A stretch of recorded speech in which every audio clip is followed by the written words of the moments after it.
গ্রীষ্মকাল ঘনিয়ে আসছে এবং তাই তাপ তরঙ্গ এবং সূর্যের তাপ আমরা সূর্যালোক কমাতে পারি না, কিন্তু বেশ কিছু আয়ুর্বেদিক প্রতিকারের মাধ্যমে আমরা আমাদের ত্বককে উজ্জ্বল ও সাদা রাখতে পারি।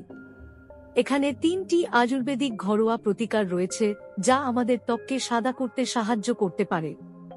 1. লেবু, দুধ এবং মধু ফেস মাস্ক। এই মাস্কটিতে লেবুর প্রাকৃতিক ব্লিচিং বৈশিষ্ট্য, দুধের পুষ্টিকর গুণ এবং মধুর ময়েশ্চারাইজিং প্রভাব রয়েছে। লেবু ত্বকের টোনকে উজ্জ্বল এবং হালকা করতে সাহায্য করে, অন্যদিকে দুধ পুষ্টি এবং হাইড্রেশন প্রদান করে এবং মধু ত্বককে প্রশমিত করে এবং আর্দ্রতা বজায় রাখে। কিভাবে ব্যবহার করবেন? 1 চামচ দুধ, 1 চামচ মধু এবং 1 চামচ লেবুর রস মেশান এবং পেস্টটি মুখে লাগান। 2 থেকে 3 মিনিট অপেক্ষা করুন এবং তারপরে হালকা গরম জল দিয়ে ধুয়ে ফেলুন।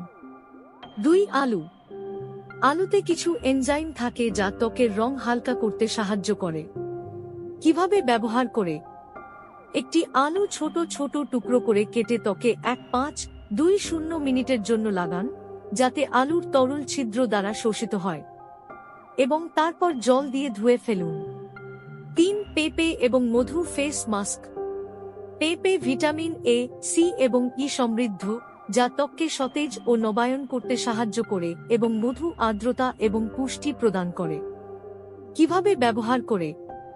একটি খোসা ছাড়ানো পেঁপে একটি পেস্টে মাখুন এবং এতে 1 চামচ মধু যোগ করুন। পেস্টটি ত্বকে লাগান এবং 1-5 থেকে 2 মিনিটের জন্য থাকতে দিন এবং হালকা গরম জল দিয়ে ধুয়ে ফেলুন। একবার চেষ্টা করুন এবং এই গ্রীষ্মে উজ্জ্বল ত্বক পান।